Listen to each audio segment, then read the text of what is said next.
आज की कहानी बहुत खास है दोस्तों। ये कहानी है एक ऐसे इंसान की जिसने ऐसे भारत में जन्म लिया जहां समाज के उच्च वर्ग के लोग गरीब और दलित वर्ग पर भीषण अत्याचार और शोषण कर रहे थे। लेकिन समाज की इस घृणा, अपमान और तिरस्कार के बावजूद उन्होंने ऐसी शिक्षा हासिल की जिसकी बदौलत वो भारत के संविधान के निर्माता बन गए। दोस्तों, मैं बात कर रहा हूं डॉक्टर भीमराव अंबेडकर जी की, जिनका जन्म 14 अप्रैल 1891 को मध्य प्रदेश के मऊ गांव में पिता रामजी मालोजी सकपाल और मां भीमाबाई के यहां हुआ। भीमराव अपने माता पिता की 14वीं और आखिरी संतान थे। उनके पिता रामजी ब्रिटिश सेना में सूबेदार के पद पर थे। परिवार महार जाति से था, जिसे लोग बेहद ही निचले तबके का मानते थे। उनका परिवार मराठी था, जो महाराष्ट्र के रत्नागिरी जिले में अंबावाड़ी गांव से था। सेना में काम करते हुए डॉक्टर अंबेडकर के पिता सूबेदार बन गए और वो हमेशा से अपने बच्चों की शिक्षा पर जोर देते थे। कुछ दिन बाद उनके पिता सेना से रिटायर हो गए और वो परिवार को लेकर सतारा चले गए, जहां कुछ दिन बाद अंबेडकर की माता भीमाबाई का बीमारी के चलते देहांत हो गया। अब अंबेडकर समेत 14 भाई बहनों की देखभाल उनकी चाची ने कठिन परिस्थिति में रहते हुए किया। छुआछूत, घृणा और अपनी हीन मानसिकता की वजह से डॉक्टर्स भी अछूतों को बिना छुए ही उनका इलाज करते थे, जिसके कारण अंबेडकर के 14 भाई बहनों में से केवल 3 भाई और 2 बहनें ही बच पाईं। बाकी सभी 8 भाई बहन शोषण के कारण मारे गए। आस पड़ोस में सभी हिंदुओं के बच्चे स्कूल जाते थे, जिन्हें देखकर भीमराव का भी मन करता था स्कूल जाने को। उन्होंने अपने पिता से जिद की कि उन्हें भी स्कूल जाना है, लेकिन अछूत होने के कारण यहां स्कूल में दाखिला मिल पाना आसान नहीं था। मजबूर होकर उनके पिता एक ब्रिटिश सैनिक अधिकारी के पास गए और उनसे विनती की कि उन्होंने जीवन भर सरकार की सेवा की है और बदले में उनके बच्चों को स्कूल में एडमिशन भी ना मिल पाना एक बहुत बड़ा अन्याय होगा। इसके बाद उस अधिकारी ने उनके बच्चों को एक स्कूल में एडमिशन दिलवा दिया। लेकिन यहां अंबेडकर जी को छुआछूत के ऐसे कड़वे अनुभव हुए जो वो जीवन भर नहीं भुला पाए। अंबेडकर जी स्कूल तो जाते थे, लेकिन दलित बच्चों को क्लास के बाहर बैठाया जाता था और टीचर्स उन पर कोई ध्यान नहीं देते थे। यहां तक कि अंबेडकर जी को कोई छूता तक नहीं था। प्यास लगने पर स्कूल का चपरासी दूर से पानी डालता था, जिसे वो अपने हाथों से इकट्ठा करके पीते थे, क्योंकि मटके को छूने और ग्लास से पानी पीने की इजाजत तक उनको नहीं थी। और जिस दिन चपरासी नहीं आ पाता, उस दिन अंबेडकर जी को प्यासा ही पूरा दिन गुजारना पड़ता था। भीम स्कूल जाते समय पास के कुएं से पानी खींचकर पी लेते थे। कुछ ब्राह्मणों ने उन्हें ऐसा करते हुए देख लिया। फिर क्या था, एक दिन भीम को उसी कुएं पर पकड़ लिया गया और जूते चप्पलों से जमकर उनकी पिटाई की गई और इस शर्त पर छोड़ा गया कि वो फिर कभी उस कुएं का पानी नहीं पिएगा। और एक बार वो बाल कटवाने के लिए नाई के पास गए तो नाई को पता था कि वो महार जाति का है। वो उससे नफरत भरी आवाज में बोला, अरे अछूत, मैं तेरे बाल कैसे काट सकता हूं? भाग जा यहां से और फिर कभी मत आना। इन घटनाओं से भीम के स्वाभिमान को बहुत गहरी ठेस पहुंची। उनकी आंखें आंसुओं से भर गईं। नन्हे भीम के बाल घर पर ही उनकी बहन ने काटे। भीम बहुत ही स्वाभिमानी लड़का था और वो अपने पैरों पर खड़ा होना चाहता था ताकि परिवार की आर्थिक स्थिति में कुछ सुधार हो। भीम ने सुन रखा था कि सतारा जाने वाले लड़कों को बॉम्बे जाकर काम मिल जाता है, इसलिए उन्होंने तय किया कि वो बॉम्बे जाकर किसी मिल में काम करेगा। लेकिन बॉम्बे जाने के लिए उसके पास किराया नहीं था। भीम ने एक प्लान बनाया कि वो अपनी चाची के बटुए से पैसे चुराकर बॉम्बे चला जाएगा। भीम ने लगातार 3 रातों तक बटुए को चुराने की कोशिश की, जो उनकी चाची के कमर से बंधा हुआ था, लेकिन कोई सफलता उन्हें नहीं मिली। कहीं जाकर चौथी रात को वो बटुए को चुरा पाए, लेकिन उन्हें बड़ी निराशा हाथ लगी, क्योंकि उसमें केवल सिर्फ आधा आना ही था, जिससे वो बॉम्बे नहीं जा सकते थे।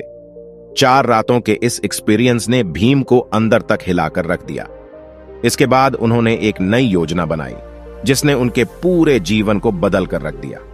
उन्होंने निश्चय किया कि वो पढ़ लिख कर अपने परिवार के लिए रोजगार प्राप्त करेंगे और अपने अंदर की सभी बुरी आदतों को छोड़ देंगे। किस्मत ने भी भीम का साथ दिया। उनकी सुविधा और पिता रिटायर होने के बाद नौकरी की तलाश में बॉम्बे जाकर बस गए और यही के मराठा स्कूल में उन्होंने भीम का एडमिशन करा दिया। यहां पर उन्होंने हॉर्वर्ड की इंग्लिश रीडर और बहुत सी अन्य किताबों अपने पिता की देखरेख में रहते हुए अध्ययन किया। अपनी पढ़ाई के अलावा वो बहुत सी और ग्रंथ और बुक्स पढ़ने लगे।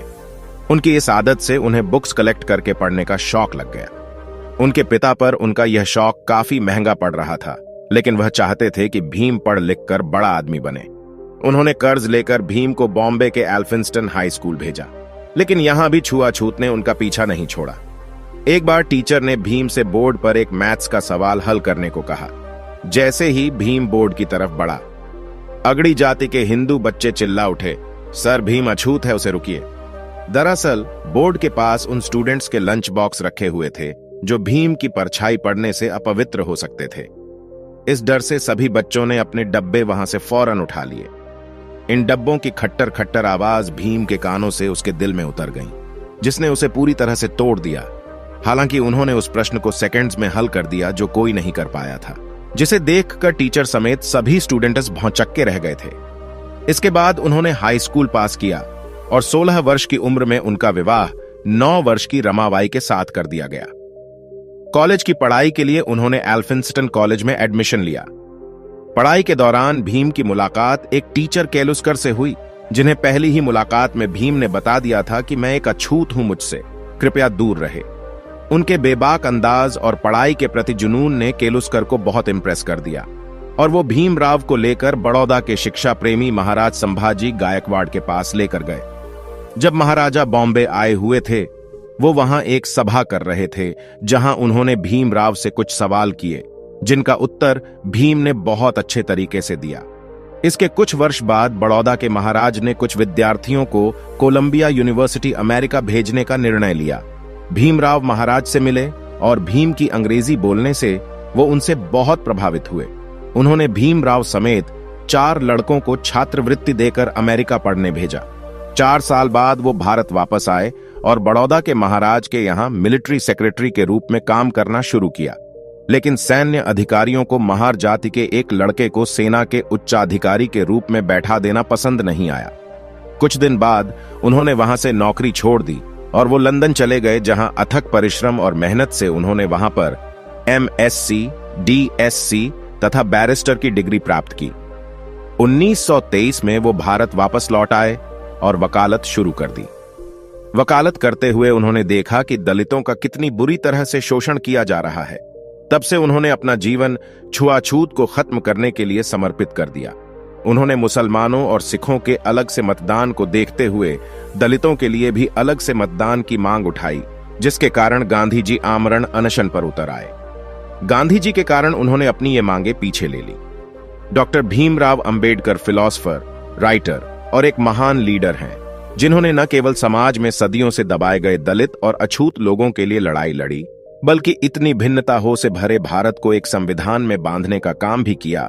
जब आजादी के वक्त भारतीय नेता आजादी और नए संविधान स्वयं बनाने की बात कर रहे थे, तब ब्रिटेन के प्रधानमंत्री विंस्टन चर्चिल ने कहा था, बनाने दो भारतीयों को अपना संविधान। भारत में इतनी डाइवर्सिटी ज़िया है कि इसके लिए एक कानून बनाना इम्पॉसिबल है। भारत जल्दी ही बिखर जाएगा और टूट जाएगा। लेकिन इतिहास गवाह है, अंबेडकर जी ने इतने कम समय में भारत को दुनिया का सबसे बड़ा लिखित संविधान बनाकर दे दिया। इसके बाद 1950 में अंबेडकर जी बौद्ध धर्म के सम्मेलन में श्रीलंका गए। भारत लौटने के बाद उन्होंने नागपुर में 14 अक्टूबर 1956 को अपने लाखों अनुयायियों के साथ हिंदू धर्म त्याग कर बौद्ध धर्म की दीक्षा प्राप्त कर ली। मतलब ये बाबा साहब ने बौद्ध धर्म अपना लिया।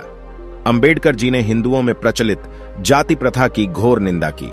इसके लगभग 2 महीने बाद 6 दिसंबर 1956 को बीमारियों की वजह से उन्होंने अपनी अंतिम सांसें ली।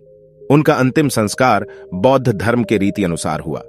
दोस्तों, अंबेडकर जी की मौत के कई वर्षों तक कांग्रेस की सरकार रही, जिसके नेताओं ने जीते जी खुद ही को भारत रत्न तो घोषित कर दिया, लेकिन भारत मां के असली रत्न यानी डॉक्टर अंबेडकर जी को 1991 में वीपी सिंह की सरकार आने पर ही भारत रत्न मिल पाया। डॉक्टर अंबेडकर का कहना है, जीवन लंबा होने की बजाय महान होना चाहिए। मैं ऐसे धर्म को मानता हूं जो स्वतंत्रता, समानता और भाईचारा सिखाए। दोस्तों, ये वीडियो अंबेडकर जी को समाज और भारत के लिए किए गए कार्यों के लिए समर्पित है। कुछ मिनट में उनका पूरा जीवन बता पाना पॉसिबल तो नहीं है, लेकिन फिर भी मैंने ये कोशिश की है। दोस्तों, आज की वीडियो में बस इतना ही। इस चैनल पर सिर्फ बाबा साहेब के जीवन से जुड़ी छोटी बड़ी सभी जानकारी लेकर आते रहते हैं। यदि आप बाबा साहब को पसंद करते हो और इनके बारे में और अधिक जानना चाहते हैं, तो हमारे अंबेडकर साहेब जी YouTube चैनल को सब्सक्राइब कर लें। वीडियो को पूरा देखने के लिए धन्यवाद।